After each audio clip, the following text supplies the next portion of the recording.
رب العالمين والصلاة والسلام على سيد الأنبياء والمرسلين أما بعد فأعوذ بالله من الشيطان الرجيم بسم الله الرحمن الرحيم قال الله تبارك وتعالى في القرآن المجيد والفرقان الحميد فيها يفرق كل أمر حكيم. وقال الله تبارك وتعالى في مقام آخر كل نفس ذائقة الموت. وقال الله تبارك وتعالى في مقام آخر إن الله وملائكته يصلون على النبي يا أيها الذين آمنوا صلوا عليه وسلموا تسلیما. ایک بار محبت اور پیار سے، چاہت سے، الفت سے نبی پاک صلی اللہ علیہ وسلم کی ذات گرامی پر درود پاک پڑھیے. اللهم صل على سيدنا مولانا محمد معدن الجود والكرم وعلى آله وصحبه وبارك وسلم. صدق الله العظيم وصدق رسوله النبي الكريم ونحن على ذلك لمن الشاهدين والشاكرين والحمد للہ رب العالمین. میں سبھی احباب کا مشکور ہوں کہ اللہ تبارک و تعالی کی رضا کی خاطر شب برات کے دن مغفرت کے حصول کی خاطر آپ تمامی احباب مسجد میں تشریف لے کر آئے، اپنا قیمتی وقت مسجد میں گزار رہے ہیں. مالک کریم ہم سب کو اس رات کی برکت روحنا نصیب فرمائے، اس رات کا فیضان ہم سب کو نصیب فرمائے.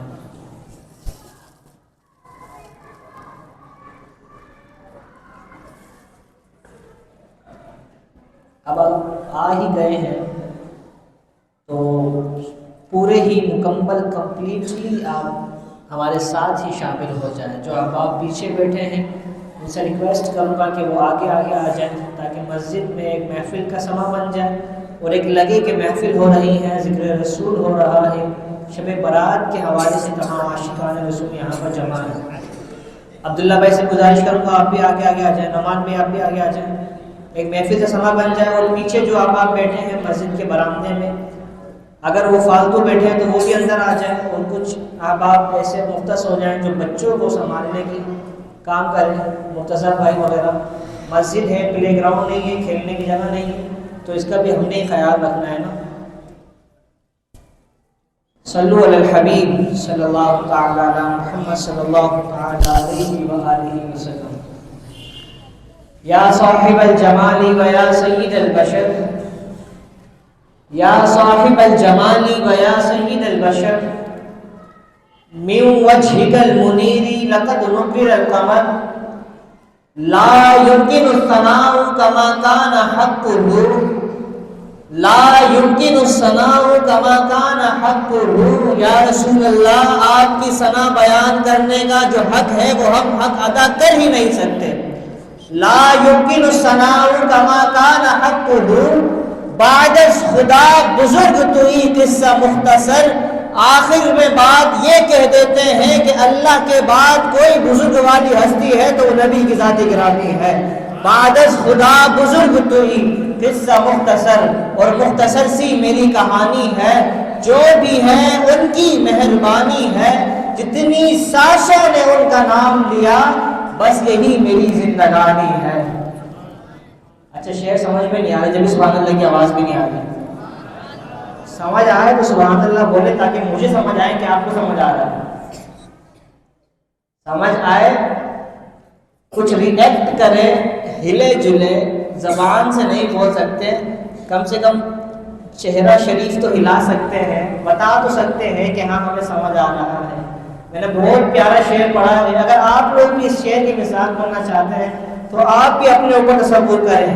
آپ کہہ رہے ہیں مختصر سی میری کہانی ہے، پوری زندگی گزار دی ہے، اتنا عرصہ گزار دیا ہے، اس میں پریشیس عرصہ کون سا تھا، اس میں قیمتی لمحہ کون سا تھا، وہ ٹائم کون سا تھا جو واقعی ہمارا ٹائم ہم نے گزارا ہے. تو وہ ہر دل میں سے، ہر عاشق رسول کے دل سے آواز نکلتی ہے جب ہم نے محمد کا نام لیا ہے، وہ ٹائم سب سے قیمتی ہوتا ہے. تو مختصر سی میری کہانی ہے، جو بھی ہے ان کی مہربانی ہے، جتنی سانسوں نے ان کا نام لیا بس یہی میری زندگانی ہے. لاکھوں سلام اس آقا پر، بت لاکھوں اس نے توڑ دیے، شعور دیا، منشور دیا، کچھ راہیں دی، کچھ موڑ دیے. بلغ العلا بکمالہ کشفت دجا بجمالہ حسنت جمیع خصالہ صلو علیہ وآلہ. اور آقا کر تیرے نام پہ جاں فدا، آقا کر تیرے نام پہ جاں فدا، نہ بس ایک جاں دو جہاں فدا، دو جہاں سے بھی نہیں جی بھرا، کروں کیا کروڑوں جہاں نہیں. اور شاعر مشرق لکھتے ہیں کہ محمد سے وفا تو نے تو ہم تیرے ہیں. کوئی بھی شخص ایسا ہو حضور کی ذات گرامی سے محبت کر کے اس نے اپنی زندگی گزاری ہو، تو علامہ اقبال کہہ رہے ہیں کہ محمد سے وفا تو نے تو ہم تیرے ہیں، یہ جہاں چیز ہے کیا لوح و قلم تیرے ہیں. اور افراد کے ہاتھوں میں ہے اقوام کی تقدیر، ہر فرد ہے ملت کے مقدر کا ستارہ. اتنی بڑی بات کس ہستی کے لیے کہی جا رہی ہے؟ پھر بریلی کا تاجدار بھی لکھتا ہے سب سے اولا ہو والا ہمارا نبی، سب سے بالا ہو والا ہمارا نبی، اپنے مولا کا پیارا ہمارا نبی، دونوں عالم کا دولہا ہمارا نبی، خلق سے اولیاء، اولیاء سے رسول اور رسولوں سے اعلیٰ ہمارا نبی. کرنٹ آ گیا تو آپ نے پوری محفل میں ایسے بیٹھنا ہے، ٹھیک ہے؟ جو بھی یہاں سے بات بیان ہو، زیادہ ٹائم نہیں لوں گا انشاءاللہ، وقت مناسب پر اپنے بیان کو اختتام کی طرف لے کر جاؤں گا. اور آج کی رات کی مناسبت سے کچھ عرض کرنے کی کوشش کروں گا، تو آپ نے بغور سماعت فرمانا ہے. ایک بار اپنے لیے کہہ دیجئے سبحان اللہ، ماشاء اللہ. قال النبی صلی اللہ تعالی علیہ وآلہ وسلم، میرے اور آپ کے پیارے آقا مکی مدنی مصطفیٰ صلی اللہ تعالی علیہ وآلہ وسلم نے ارشاد فرمایا، جو کوئی شخص مجھ پر ایک مرتبہ درود پاک پڑھتا ہے تو اللہ تبارک و تعالی اس پر 10 رحمتیں نازل فرماتا ہے. جو کوئی شخص مجھ پر ایک مرتبہ درود پاک پڑھتا ہے اللہ تبارک و تعالی اس پر 10 رحمتیں نازل فرماتا ہے، اس کے 10 درجات بلند فرماتا ہے اور اس کے 10 گناہوں کو مٹاتا ہے. کتنی مرتبہ درود پاک پڑھنے پر؟ صلو علی الحبیب صلی اللہ علیہ محمد صلی اللہ علیہ وسلم. ہم نے جسٹ ایک مرتبہ درود پاک پڑھا اور اللہ تبارک و تعالیٰ نے ہمیں 10 درجات بھی دیے، 10 گناہوں کو بھی مٹایا اور ہمیں 10 مرتبہ درود پاک پڑھنے کا ثواب بھی ملا. تو شعبان المعظم کا مہینہ چل رہا ہے اور آج کی رات بہت بابرکت رات ہے، اس پہ مجھے کلام کرنا ہے. اس سے پہلے شعبان کے مہینے میں کلام کرتے ہیں. نبی پاک صاحب دولت سیاح افلاک صلی اللہ علیہ وسلم نے ارشاد فرمایا، الشعبان شہری ورمضان شہر اللہ. یعنی میرے اور آپ کے پیارے آقا صلی اللہ علیہ وسلم فرماتے ہیں شعبان میرا مہینہ ہے اور رمضان اللہ کا مہینہ ہے. تو ہم جس مہینے میں ابھی سروائیو کر رہے ہیں، جس مہینے کو ہم اسپینڈ کر رہے ہیں، جو گزار رہے ہیں، یہ شعبان کا مہینہ چل رہا ہے اور اللہ کے پیارے حبیب صلی اللہ علیہ وسلم فرماتے ہیں کہ میں شعبان سے محبت کرتا ہوں۔ بی بی عائشہ صدیقہ رضی اللہ تعالیٰ عنہ فرماتی ہیں کہ جب بھی شعبان کا مہینہ آتا تو آپ صلی اللہ علیہ وسلم کثرت سے روزے رکھا کرتے تھے، کثرت سے نوافل ادا کیا کرتے تھے۔ تو بی بی عائشہ فرماتی ہے میں نے پوچھا یا رسول اللہ صلی اللہ علیہ وسلم اس سے پہلے تو آپ اتنی کثرت سے روزے اور نوافل نہیں رکھتے تھے، تو فرمایا کہ عائشہ یہ شعبان کا مہینہ ہے، یہ میرا مہینہ ہے، میں اس سے محبت کرتا ہوں اور یہ وہ مہینہ ہے جو اللہ سے ملا دیتا ہے۔ یعنی شعبان کے مہینے میں جو بندہ روزے رکھتا ہے، جو عبادت کرتا ہے، جو قیام کرتا ہے، جو راتوں کو سجدے کرتا ہے، جو راتوں کو رکوع کرتا ہے، اللہ کی رضا والے کام کرتا ہے، تو رمضان المبارک میں اس کو عبادت کرنا آسان ہو جاتا ہے۔ تو جب شعبان کے مہینے میں بندہ عبادت کرے گا تو رمضان المبارک کے مہینے کے جو روزے ہوں گے وہ رکھنا آسان ہو جائے گا۔ رمضان المبارک کی راتوں کو جو قیام ہوگا، تراویح کی جو 20 رکعتیں ہوگی وہ پڑھنی آسان ہو جائے گی۔ تو اسی لیے نبی پاک صلی اللہ علیہ وسلم شعبان المعظم کے مہینے سے ہی محبت فرمایا کرتے تھے۔ آپ فرماتے تھے اور اکثر فرماتے تھے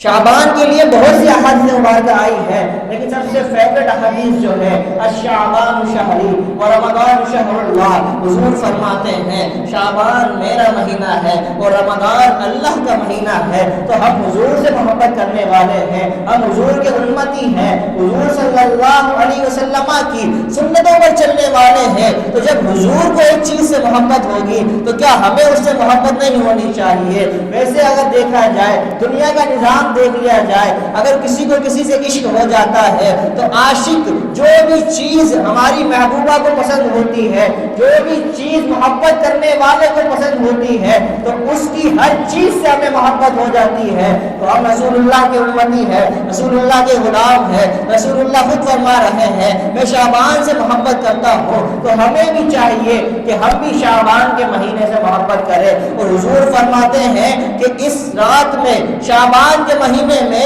ایک رات ایسی آتی ہے کہ آسمان دنیا پر اللہ تبارک و تعالی تجلی نازل فرماتا ہے، آسمان دنیا پر اللہ تجلی فرماتا ہے اور اللہ تبارک و تعالی اس رات بنو کلب کی بکریوں کے بالوں کے برابر لوگوں کو جہنم سے آزاد فرماتا ہے۔ بنو کلب کا ابھی عرب قبائل میں سب سے زیادہ بڑا قبیلہ تھا اور وہ قبیلہ تھا کہ جس کے پاس سب سے زیادہ بکریاں ہوا کرتی تھی۔ تو اللہ تبارک و تعالی اس رات سب لوگوں کو دیکھا جائے تو بنو کلب کی بکریوں کے بالوں کے برابر کاؤنٹنگ کریں گے تو دنیا بھر کے لائے گا، دنیا بھر کے لوگوں کو جہنم سے آزاد فرما دیتا ہے۔ لیکن ایسی رات میں بھی، اس عظیم رات میں بھی، اس برکت والی رات میں بھی کچھ ایسے بدنصیب لوگ ہوتے ہیں جن کی اللہ تبارک و تعالی مغفرت نہیں فرماتا ہے۔ وہ کون لوگ ہوتے ہیں؟ کسی مسلمان کو ناحق قتل کرنے والے کی اللہ اس رات مغفرت نہیں فرماتا ہے، والدین کے نافرمان کی اللہ اس رات مغفرت نہیں فرماتا ہے، شراب پینے والے کی اللہ اس رات مغفرت نہیں فرماتا ہے، چغل خور کی اللہ اس رات مغفرت نہیں فرماتا ہے، قطع تعلقی کرنے والے کی اللہ اس رات مغفرت نہیں فرماتا ہے۔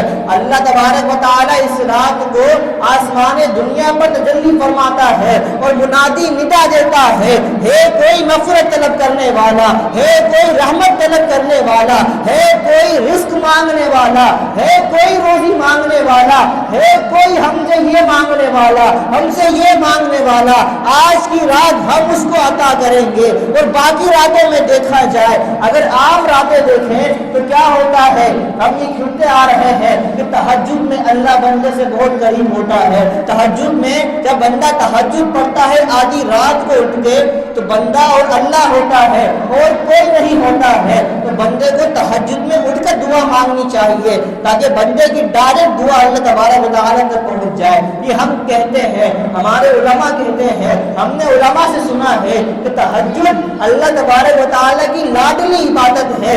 اللہ تبارک و تعالیٰ تہجد کی نماز میں ڈائریکٹ سنتا ہے۔ کوئی بھی آزمائش میں ہو، کوئی بھی مصیبت میں ہو، تہجد کی نماز میں اٹھ کر اللہ تبارک و تعالیٰ کی بارگاہ میں نفل ادا کر کے اللہ تبارک و تعالیٰ سے دعا کرے تو اللہ ضرور قبول کرتا ہے۔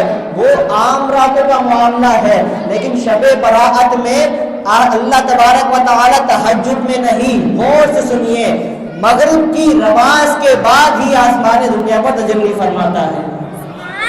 عام راتوں میں تو اللہ تبارک و تعالیٰ تہجد میں بندے کی دعا فریاد سنتا ہے، لیکن جب شب برات آتی ہے، جب 15ویں شعبان کی رات آتی ہے تو اللہ تبارک و تعالیٰ مغرب سے ہی ایک ندا دینے والا منادی ندا دیتا ہے کہ اللہ کی رحمت پکار رہی ہے کوئی مانگنے والا، مغفرت طلب کرنے والا، روزی لینے والا، حرام رزق سے بچ کر حلال روزی لینے والا ہے کوئی جس کو ہم مغفرت دے۔ تو اللہ تبارک و تعالیٰ کی مغفرت، اللہ تبارک و تعالیٰ کی رحمت، اللہ تبارک و تعالیٰ کی جو ہمارے اوپر عنایت ہے وہ 15ویں شعبان کی رات مغرب سے ہی شروع ہو جاتی ہے۔ تو اس میں بھی کچھ بد نصیب لوگ ایسے ہیں جو اللہ تبارک و تعالیٰ سے اپنی مغفرت طلب نہیں کر پاتے ہیں۔ ہمیں اپنی زندگی کا جائزہ لینا ہے، اللہ نہ کرے کہ ہم میں سے بھی ایسے لوگ ہوں جو اس رات اللہ سے مغفرت طلب نہ کر پاتے ہوں، اللہ نہ کرے ہم میں سے بھی ایسے لوگ ہوں۔ اگر ابھی بھی ہے تو ابھی بھی رات گزری نہیں ہے، ابھی بھی سر سے پانی نہیں گزرا ہے، ابھی بھی ہمارے پاس وقت ہے، ابھی بھی ہم ماں باپ سے معافی مانگ سکتے ہیں، والدین کے فرما بردار بن سکتے ہیں، ابھی بھی ہم شراب چھوڑ سکتے ہیں، ابھی بھی ہم زنا کا کام چھوڑ سکتے ہیں، ابھی بھی ہم سدھر سکتے ہیں، ابھی بھی چغل خوری سے بچ سکتے ہیں۔ ابھی 15ویں شعبان کی رات کا تہائی حصہ بھی نہیں ہوا ہے، ابھی عشاء کے بعد کا وقت ہے، صبح صادق تک شعبان کی رات چلے گی تو ہم نے سچے دل سے توبہ کرنی ہے۔ ہم اللہ تبارک و تعالیٰ کی رحمت سے امید تو لگائے بیٹھے ہیں کہ ہم تو مسلمان ہیں، حضور کا کلمہ پڑھا ہے، ڈائریکٹ جنت میں جائیں گے، نماز پڑھے نہ پڑھے، روزے رکھے نہ رکھے، عبادت کرے نہ کرے، زکوٰۃ دے نہ دے، حج کرے نہ کرے، کیا سوچا ہوا کیا ہے، مائنڈ کیا بنایا ہوا ہے، یہ کلمہ تو پڑھا ہے نا ڈائریکٹ جنت میں جائیں گے۔ ارے بھائی، حساب کتاب کس لیے رکھا ہے؟ اللہ تبارک و تعالیٰ نے میزان کس لیے رکھا ہے؟ نامہ اعمال کس لیے رکھا ہے؟ حساب دینا پڑے گا، جتنے جھوٹ بولا ہے سب بتانا پڑے گا، جتنے دھوکے دیے ہیں سب بتانا پڑے گا، کتنے لوگوں کا دل دکھایا ہے سب کا حساب ہوگا۔ اور اللہ تبارک و تعالیٰ کی بارگاہ میں سچے دل سے توبہ کریں گے۔ اس رات کو اللہ کی بارگاہ میں گڑ گڑا کر اپنے آنسو زمین پر گرا کر اللہ کی بارگاہ سے اگر مغفرت کا پروانہ طلب کریں گے اور ان لوگوں میں سے نہیں ہوں گے تو اللہ کی رحمت سے امید ہے اللہ ہماری مغفرت فرمائے گا۔ تو ہمیں کیا کرنا ہے؟ ان بد نصیب لوگوں میں سے نہیں ہونا ہے، یہ مین چیز ہے۔ اللہ تبارک و تعالیٰ توبہ کرنے والے کی توبہ کو معاف فرما دیتا ہے۔ میرے اور آپ کے پیارے آقا مکی مدنی مصطفیٰ صلی اللہ علیہ وسلم ارشاد فرماتے ہیں التائب من الذنب کمن لا ذنب لہ، یعنی گناہ سے توبہ کرنے والا ایسا ہے جیسا اس نے گناہ کیا ہی نہ ہو۔ التائب من الذنب کمن لا ذنب لہ، گناہ سے توبہ کرنے والا شخص ایسا ہے جیسا اس نے گناہ کیا ہی نہ ہو۔ لیکن آج کی توبہ ہماری زندگی سنوار سکتی ہے، آج کا برے کاموں کو چھوڑنا ہمارے آنے والی زندگی کو اچھا بنا سکتا ہے۔ آج اگر ہم اپنے گناہوں سے توبہ کر کے اللہ کے حضور سجدہ ریز ہو کر سچی پکی توبہ کر لے، مالک مولا میں تیری فرض کردہ نماز نہیں پڑھتا تھا، تو مجھے معاف فرما، آئندہ کے بعد 5 نمازیں پڑھوں گا، یا اللہ میں رمضان کے روزے نہیں رکھ سکتا تھا، تو مجھے معاف فرما، میں نیت کرتا ہوں آئندہ کے بعد رمضان کے پورے روزے رکھوں گا، یا اللہ تو مجھے معاف فرما، میں اپنے مال کی زکوٰۃ نہیں دیتا تھا، میں نیت کرتا ہوں آئندہ کے بعد اپنے مالوں کی زکوٰۃ بھی نکالوں گا. سچی توبہ کرنی ہے.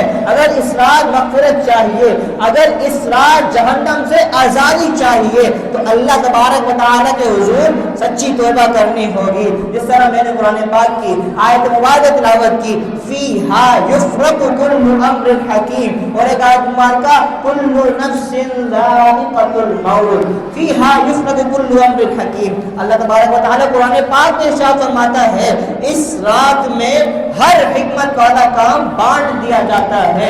کون بندہ کتنا زندگی گزارے گا یہ الگ سائڈ کر دیا جاتا ہے. کون بندہ اس سال اس کو کتنا رزق ملے گا یہ الگ سائڈ کر دیا جاتا ہے. کس بندے کو اللہ تبارک و تعالیٰ اس سال حج بیت اللہ کی سعادت عطا فرمائے گا, اس رات اللہ تبارک و تعالیٰ وہ نام بھی لکھوا کر سائڈ کروا دیتا ہے. اور کون بندہ اس سال یہ اپنی آخری شب برات گزارے گا اس بندے کا نام بھی ایک صحیفے پہ لکھ کر سائڈ کر دیا جاتا ہے.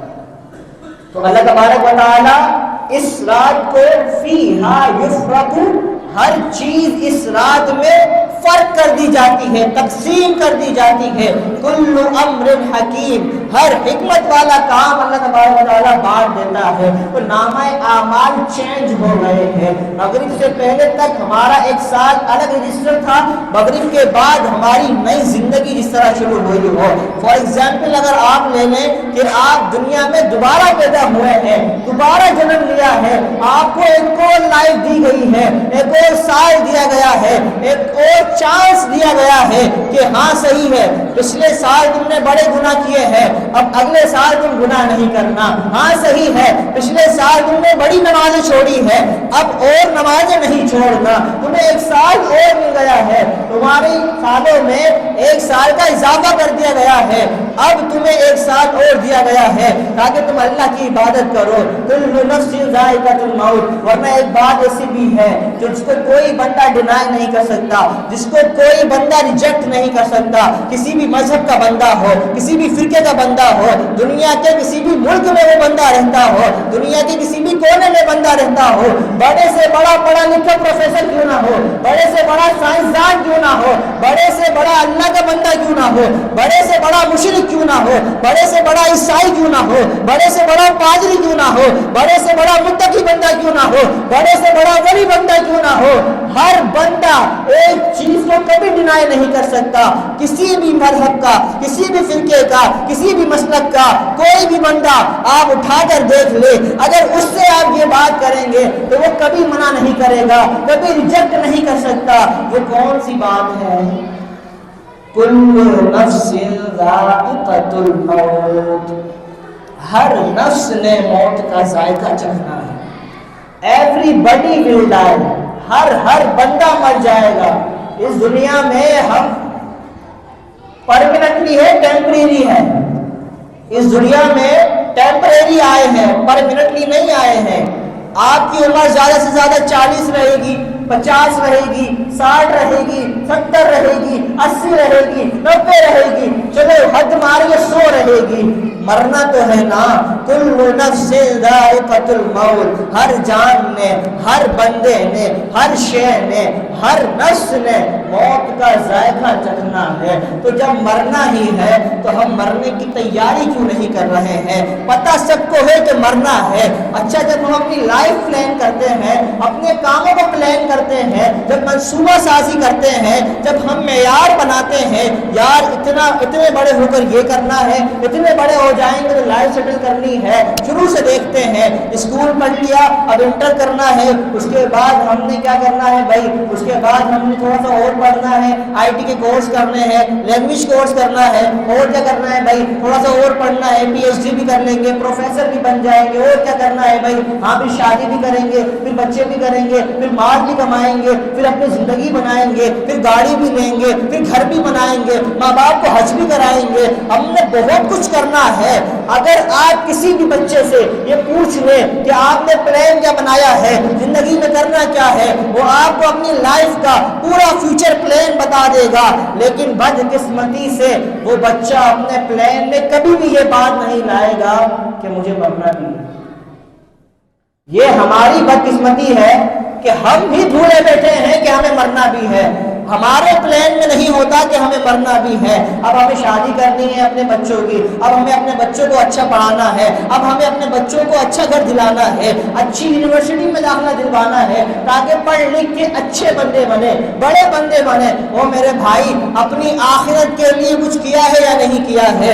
اللہ تبارک و تعالیٰ نے قرآن پاک میں تمہاری زندگی کا مقصد بیان کیا ہے. تمہیں اس دنیا میں بھیجا کیوں ہے؟ تمہیں یہ بتایا ہے. تم تو دنیا میں ہی لگ گئے ہو, نمازیں تم نہیں پڑھتے ہو, روزے تم نہیں رکھتے ہو, اللہ کی عبادت تم نہیں کرتے ہو, رمضان کے علاوہ مسجد میں تم نہیں آتے ہو. تمہیں کیوں پیدا کیا ہے؟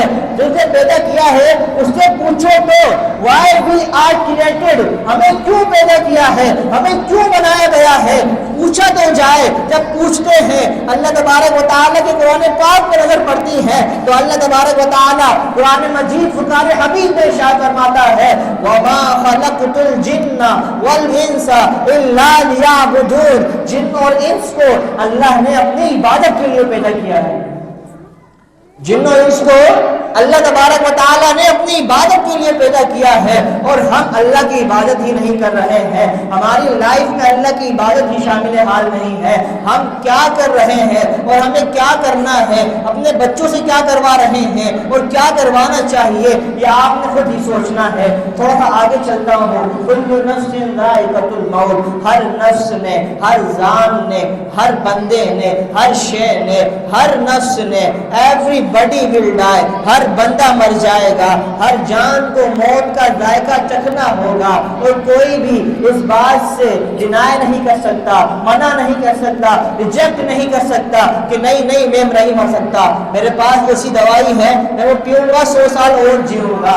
بڑی کوششیں کی ہے سائنٹسٹوں نے, بہت کوشش کی ہے پڑھے لکھے لوگوں نے کہ کسی طرح ہم پڑھ لکھ کے یہ بات تلاش کر لے کہ کسی طرح ہم اپنی زندگی میں اضافہ کر لیں, ہم اپنی لائف کو مزید آگے لے جائیں. لیکن یہ تو نہیں کر پائے. وہ یہ کر لیا انہوں نے کہ خودکشی کرنے والی مشین بنا دی کہ بندے کو پتہ ہی نہیں چلتا اور بندہ مر جاتا ہے.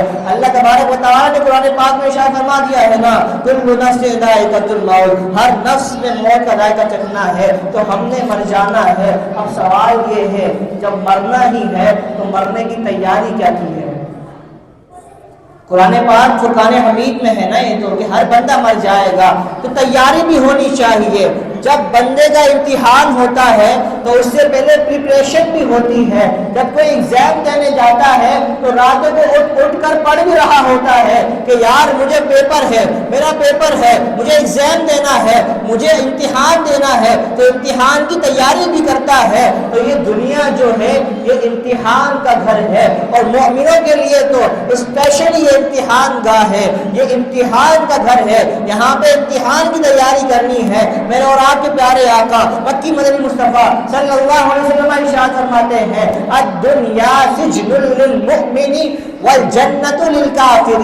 یہ دنیا جو ہے یہ مومن کے لیے قید خانہ ہے, یہ مومن کے لیے باؤنڈری ہے, مومن کے لیے چار دیواری ہے. کہ بندہ دیکھتے ہیں آپ یہ ہماری عورتوں کے پردے کا حکم ہے, ہمیں سود نہ کھانے کا حکم ہے, ہمیں حلال چیزیں کھانے کا حکم ہے, تو ہمیں بند کیا گیا ہے, ہمیں پریپریشن دی جا رہی ہے, ہم سے تیاری کی جا رہی ہے کہ اگر تمہیں جنت میں کھل کے کھانا ہے, اگر تمہیں جنت میں شرابیں پینی ہے, اگر تمہیں جنت میں مزے کرنے ہیں, تو اس دنیا میں قید خانے والی زندگی گزارنی ہوگی. اگر تمہیں جنت میں واقعی مزے کرنے ہیں, اور اگر تم سارے مزے دنیا میں ہی کر لو گے, اگر تم شرابیں دنیا میں ہی پی لو گے, اگر تم زنا والے کام دنیا میں ہی کر لو گے, اگر تم زندگی میں ہی عیاشی کر لو گے, دنیا ہی میں اب سارے کام کر لو گے, تم جنت میں کیا کرو گے؟ تو میرے اور آپ کے پیارے آقا صلی اللہ علیہ وسلم فرماتے ہیں الدنیا سجن للمؤمن والجنت للکافر. دنیا جو ہے وہ مومن کے لیے قید خانہ ہے اور کافر کے لیے جنت ہے. تبھی تو وہ عیاشیاں کر رہے ہیں, تبھی تو وہ اتنے آگے بڑھے ہوئے ہیں, کیونکہ انہیں مرنا ہے, مرنے کے بعد ڈائریکٹ جہنم میں جانا ہے. اور جب ہم مریں گے تو اللہ کی رحمت سے امید ہے ہم ڈائریکٹ جنت میں جائیں گے.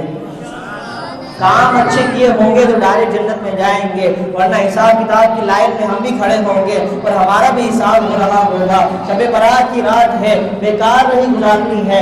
اللہ تبارک و تعالیٰ کے حضور سچے دل سے تو توبہ کرنی ہے، اپنے گناہوں پر نادم ہو کر، اپنے گناہوں پر شرمندہ ہو کر، اور ان لوگوں کی لسٹ سے باہر نکل کر، وہ لوگ جو بدقسمت ہے، بد نصیب لوگ ہیں کہ جن کی اس رات بھی بخشش نہیں ہوتی ہے، اللہ اتنے لوگوں کی بخشش فرما رہا ہے، اتنے لوگوں کی مغفرت فرما رہا ہے، اس رات بھی ایسے بھی لوگ ہیں میرے مالک کہ جن کی بخشش نہیں ہوتی ہے۔ ہاں ایسے بھی لوگ ہیں والدین کے نافرمان ہیں، ہم اپنے والدین کا بڑا دل دکھاتے ہیں، تھوڑے سے بڑے کیا ہو گئے ہیں، اپنی والدہ پر حکم چلاتے ہیں، تھوڑے سی زبان کے چلنے لگ گئی ہے، باپ ہمارے سامنے کچھ بول نہیں سکتا ہے، جب باپ بولنے لگتا ہے تو ابا تمہیں کیا پتا یار، جاؤ تم تو پرانے زمانے کے ہو۔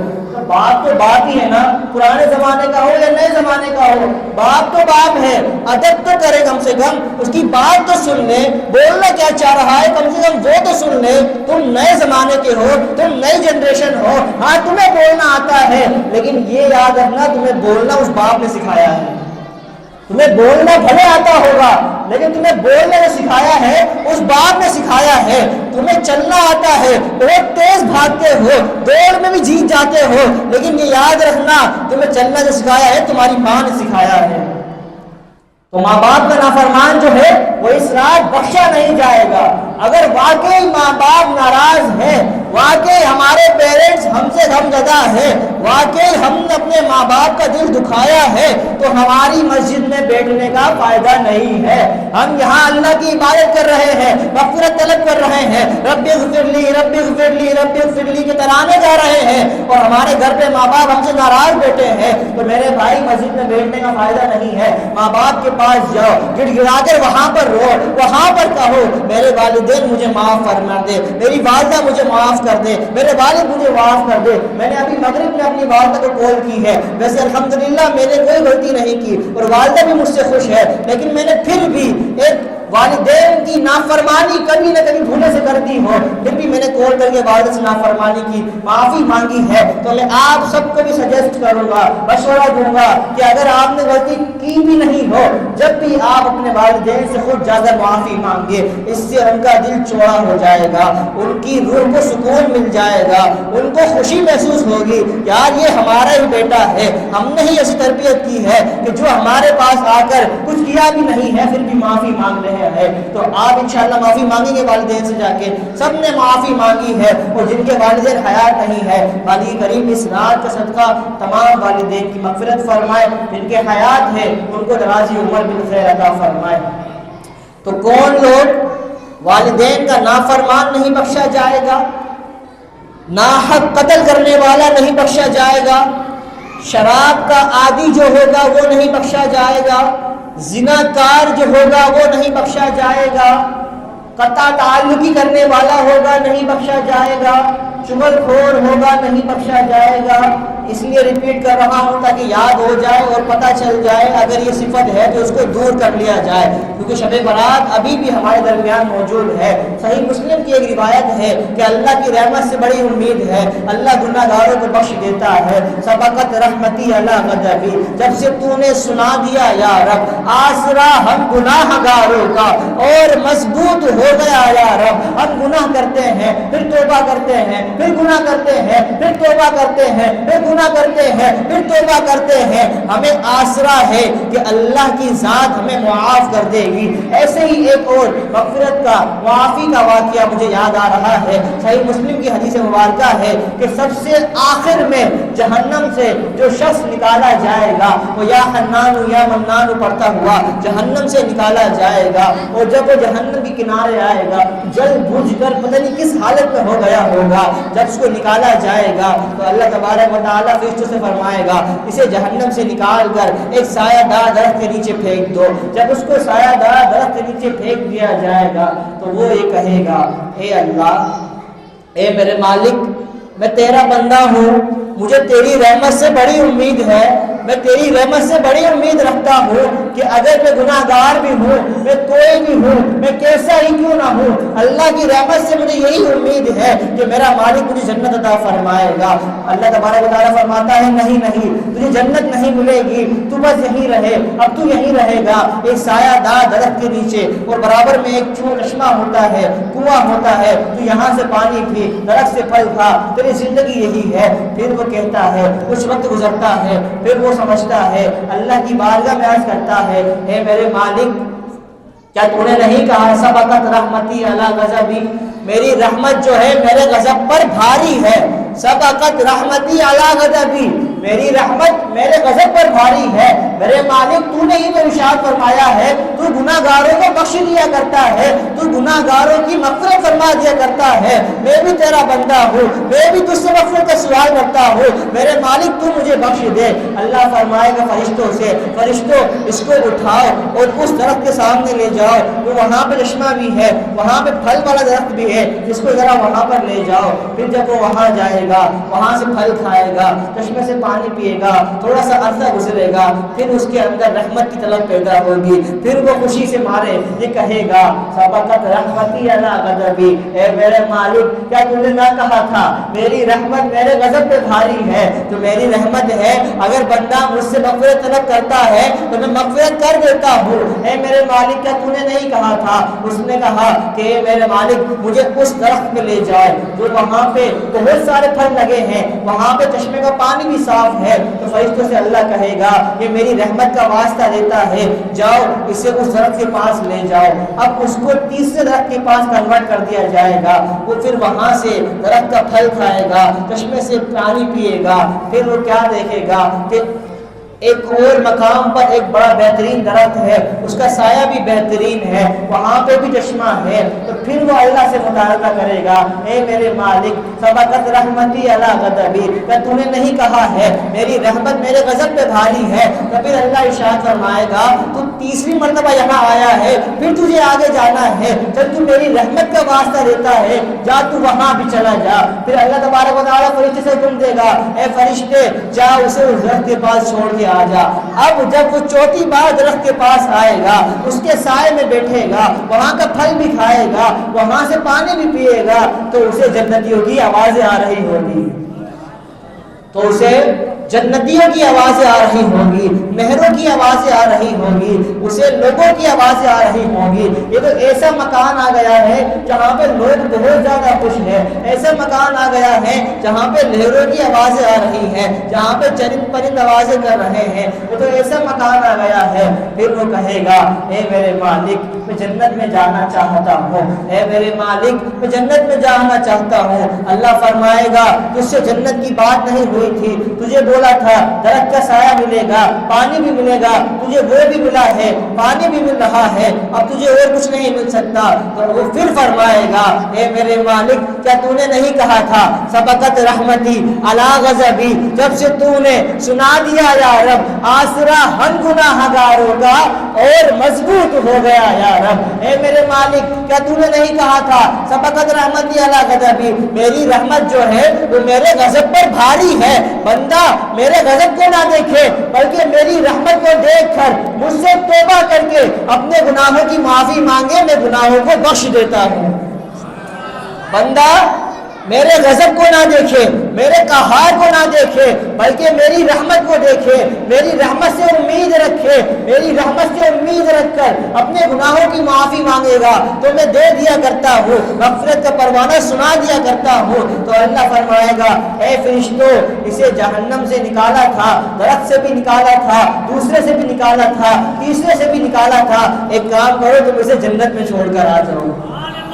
ایک کام کرو، یہ میری رحمت کے واسطے دیتا ہے، اسے مجھ پر مکمل یقین ہے، مجھ پر اکمل یقین رکھتا ہے، بہت زیادہ یقین رکھتا ہے، تو ایک کام کرو اسے جنت میں چھوڑ آؤ۔ صحیح مسلم میں امام مسلم نے یہ واقعہ لکھا ہے، اور پھر شرح میں یہ لکھتے ہیں کہ اللہ کی رحمت سے کبھی بھی مایوس نہیں ہونا چاہیے، کوئی بھی آزمائش آ جائے، کوئی بھی مصیبت آ جائے، کتنا ہی برا کیوں نہ ہو جائے آپ کے ساتھ، اللہ کی رحمت سے امید نہیں چھوڑنی چاہیے۔ اللہ قرآن پاک میں خود فرماتا ہے، ہے لا تقنطوا من رحمت اللہ، اللہ کی رحمت سے کبھی مایوس نہ ہونا، اللہ تبارک و تعالیٰ تمہارے حالوں کو بہتر بھی کر سکتا ہے۔ اگر تمہارے حال برے ہوئے ہیں تو اللہ کی ذات گرامی تمہارے حالوں کو اچھا بھی کر سکتی ہے۔ تو کیا تھا؟ کل نفس ذائقۃ الموت، ہر نفس نے موت کا ذائقہ چکھنا ہے۔ اور میرے ینگسٹر بھی بیٹھے ہیں، نوجوان بھی بیٹھے ہیں، میرے بڑے حضرات بھی بیٹھے ہیں، شب برات جو ہے چھٹکارے کی رات ہے، جہنم سے آزادی کی رات ہے، اور میں نے مقصد بیان کیا کہ آپ کی حیات کا مقصد کیا ہے۔ اللہ تبارک و تعالیٰ نے قرآن پاک میں فرمایا وَمَا خَلَقْتُ الْجِنَّ وَالْإِنسَ إِلَّا لِيَعْبُدُونِ، اللہ تبارک و تعالیٰ نے جن اور انس کو اپنی عبادت کے لیے پیدا کیا ہے، تو ہم نے اللہ کی عبادت کرنی ہے۔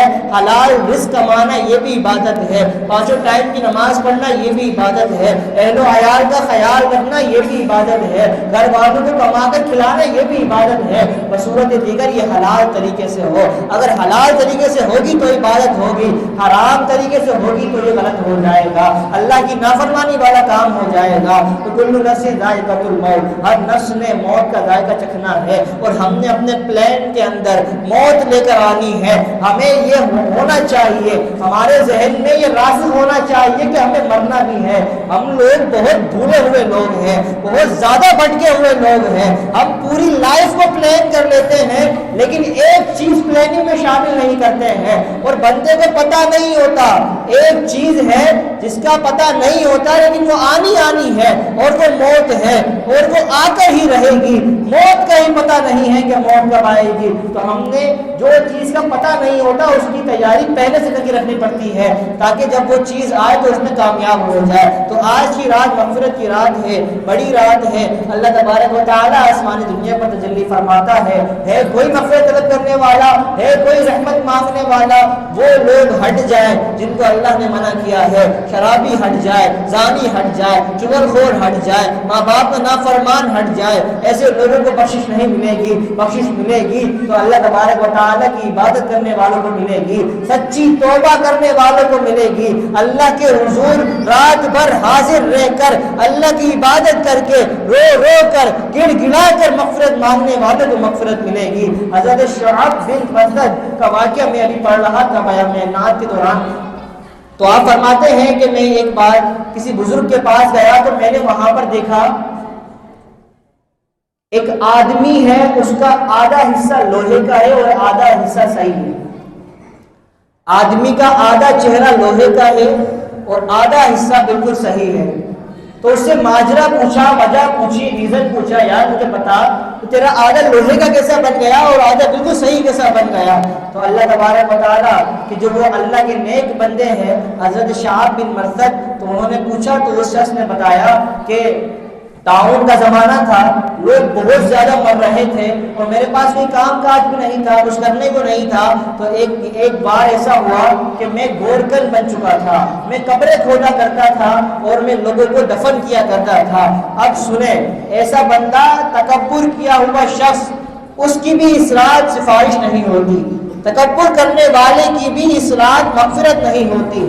تکبر کرنے والے کا انجام کیا ہوا ذرا غور سے سنیے گا۔ جو ہم چلتے ہیں داراللہ سے کاٹن کا سوٹ پہن کر، سینہ چوڑا کر کے، ہاتھ میں 3-4 موبائل لے کر، لوگوں کو دکھانے کی نیت سے، لوگوں کو اپنا روب جمانے کی نیت سے جب ہم چلتے ہیں تو پھر کیا ہوتا ہے؟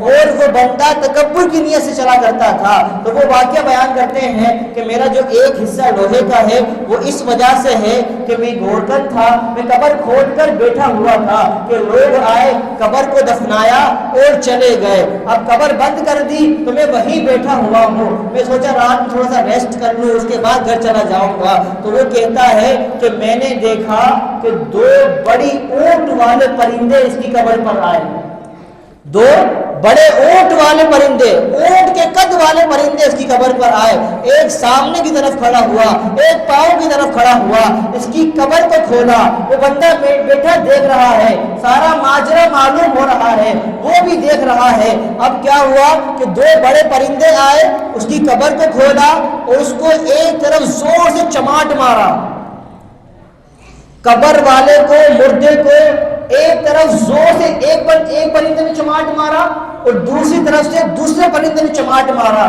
اور یہ کتاب میں واقعہ لکھا ہے، اور فرمایا کہ تو چلتا تھا نا تکبر کے ساتھ کپڑے پہن کر، قبر کے اندر قبر کھول کے فرشتے آ کر اس مردے کو عذاب کی صورت میں چماٹے مار رہے ہیں کہ تو تھا وہ شخص جو زمین پہ چلتا ہے تکبر کر کے، حالانکہ تو اللہ کا بندہ ہے، تو کوئی بادشاہ تھوڑی ہے، تو چلتا رہا تکبر کر کے، اور تجھے نہیں پتا کہ اس رات تکبر کرنے والوں کی مغفرت نہیں ہوتی۔ اب وہ ماجرا دیکھ رہا تھا، جس کا آدھا لوہے کا منہ تھا وہ یہ سارا ماجرا دیکھ رہا تھا۔ اور آپ جب غور کریں گے، غور گروں کے پاس جائیں گے تو ان کے پاس ایسے بہت سے واقعات ہوں گے۔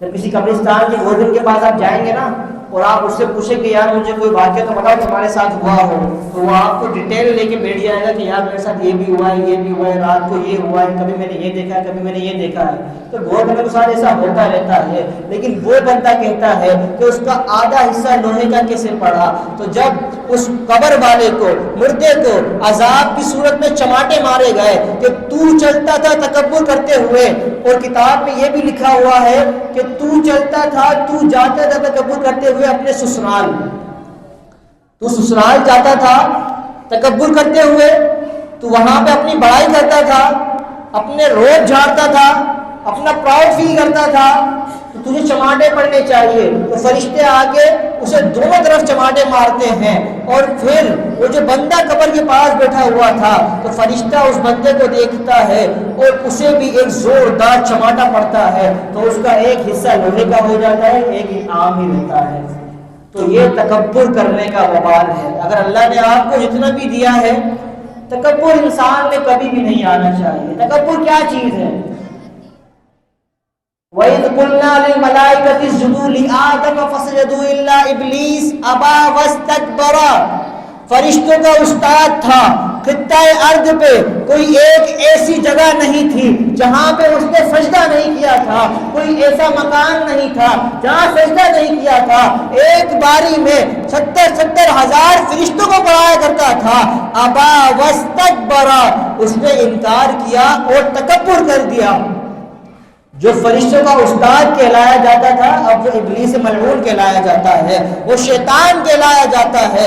تو تکبر کرنے والے کا یہ وبال ہے۔ تو ہم کتنے ہی بڑے کیوں نہ ہو جائے، ہمارے اندر کتنا ہی علم کیوں نہ آ جائے، کتنا ہی مال کیوں نہ آ جائے، کتنا ہی VIP پروٹوکول ہمارے پاس کیوں نہ آ جائے، کبھی بھی بندے کو متکبر نہیں ہونا چاہیے، تکبر کرنے والا نہیں ہونا چاہیے۔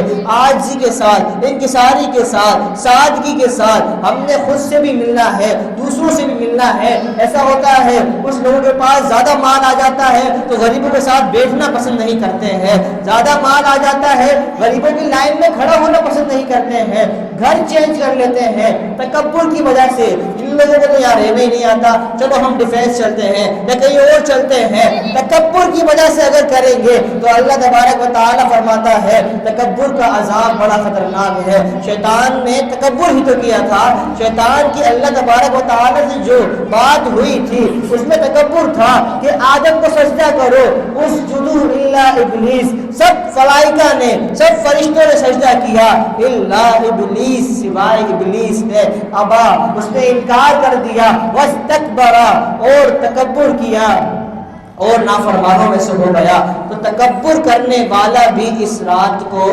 بخشا نہیں جاتا ہے۔ اگر یہ ہمارے اندر صفت موجود ہے، جس طرح میں نے بتایا ماں باپ کا نافرمان، شرابی، زانی، چغل خور، تکبر کرنے والا، قطع تعلقی کرنے والا، تو وہ مسجد میں بیٹھنا اس کا یہاں پہ کام نہیں ہے، بلکہ وہ جائے اللہ کے حضور حاضر ہو کر سچی توبہ کرے، نادم ہو، اور توبہ کرنے کے بعد اپنے گناہ پر شرمندہ ہونے کے بعد پختہ عزم کرے کہ اللہ تبارک و تعالیٰ کی رحمت سے امید ہے اللہ تبارک و تعالیٰ اس کی مغفرت فرما دے گا۔ تو ہمیں کیا کرنا ہے؟ اس رات کو عبادت میں گزارنا ہے، اس رات کو نیکیوں والے کام میں گزارنا ہے، اس رات میں ہمیں اپنے موت کی تیاری کرنی ہے، اپنی آخرت کی تیاری کرنی ہے۔ یہ کوئی عام رات نہیں ہے، ہم اس کو ہلکا نہیں جاننا چاہیے، بلکہ اس رات کھل کے اللہ کی عبادت کرنی چاہیے اور نوافل کی کثرت کرنی چاہیے۔ اس طرح ہمارے مسجد میں صلاۃ التسبیح کا بھی اہتمام کیا گیا ہے، تو ہمیں بھی چاہیے کہ ہم صلاۃ التسبیح میں بھی شرکت کریں۔ تو اس طرح ہم نے فرمایا، کچھ باتیں کرنے کی کوشش کی۔ فیہا یفرق کل امر حکیم، اس میں ہر حکمت والا کام بانٹ دیا جاتا ہے۔ تو گڑ گڑا کر اللہ سے روزی مانگے، گڑ گڑا کر اللہ سے بخشش مانگے، گڑ گڑا کر اللہ سے مغفرت طلب کرے، گڑ گڑا کر اللہ سے اس سال اپنا نام حاجیوں کی لسٹ میں لکھوائے۔ اللہ تبارک و تعالی قیامت تک جتنے بھی لوگ آئیں گے سب کا مددگار ہے، سب کی سننے والا ہے، تو انشاءاللہ ہماری بھی ضرور سنے گا، ہمیں بھی مغفرت کا دربارہ طلب کرے گا۔ ایک شعر میں پڑھنا چاہتا ہوں، غور سنیے گا۔ کل نفس ذائقۃ الموت، ہر نفس نے، ہر جان نے موت کا ذائقہ چکھنا ہے۔ دلا غافل نہ ہو یکدم، یہ دنیا چھوڑ جانا ہے، باغیچے چھوڑ کر خالی زمین اندر سمانا ہے۔ تیرا نازک بدن بھائی جو لیٹے سیج پھولوں پر، تیرا نازک بدن بھائی جو لیٹے سیج پھولوں پر، یہ ہوگا ایک دن بے جا اسے کیڑوں نے کھانا ہے، یہ ہوگا ایک دن بے جا اسے کیڑوں نے کھانا ہے۔ تو اپنی موت کو مت بھول کر سامان چلنے کا، تو اپنی موت کو مت بھول کر سامان چلنے کا۔ زمین کی خاک پر سونا یہ اینٹوں کا سرانا ہے، نہ بیلی ہو سکے بھائی نہ بیٹا باپ تے مائی، تو کیوں پھرتا ہے سودائی، عمل نے کام آنا ہے۔ کہاں ہے زور نمرودی، کہاں ہے تخت فرعونی، کہاں ہے زور نمرودی، کہاں ہے تخت فرعونی۔ گئے سب چھوڑ یہ فانی اگر نادان دانا ہے۔ فرعون نے سلطنت کی ہے، فرعون پوری دنیا کا بادشاہ گزرا ہے، نمرود بھی پوری دنیا کا بادشاہ گزرا ہے۔ شاعر کہہ رہا ہے، گئے سب چھوڑ یہ فانی، یہ دنیا فانی ہے، اسے چھوڑ کر سب چلے گئے ہیں۔ اگر تو دانا ہے، اگر تو عقل مند ہے، اگر تو انٹیلیجنٹ ہے، تو تجھے یہ پتہ چل جانا چاہیے کہ اس دنیا میں تو مہمان آیا ہے، زندگی ایک کرائے کا گھر ہے، ایک نہ ایک دن بدلنا پڑے گا۔ موت جب تجھ کو آواز دے گی گھر سے باہر نکلنا پڑے گا۔ تو ہمیں اپنی موت کی تیاری کرنی ہے، اپنی پلاننگ میں موت کو شامل کرنا ہے۔ عزیزہ یاد کر جس دن کہ اسرائیل آئیں گے، عزیزہ یاد کر جس دن کہ اسرائیل آئیں گے، نہ جاوے کوئی تیرے سنگ اکیلا تو نہ جانا ہے، کوئی تیرے ساتھ نہیں ہوگا۔ جائیں گے تو 4 بندے کندھے پہ اٹھا کر، لیکن تیرے ساتھ کوئی قبر میں اندر نہیں سوئے گا، تیرے ساتھ قبر میں کوئی نہیں ہوگا۔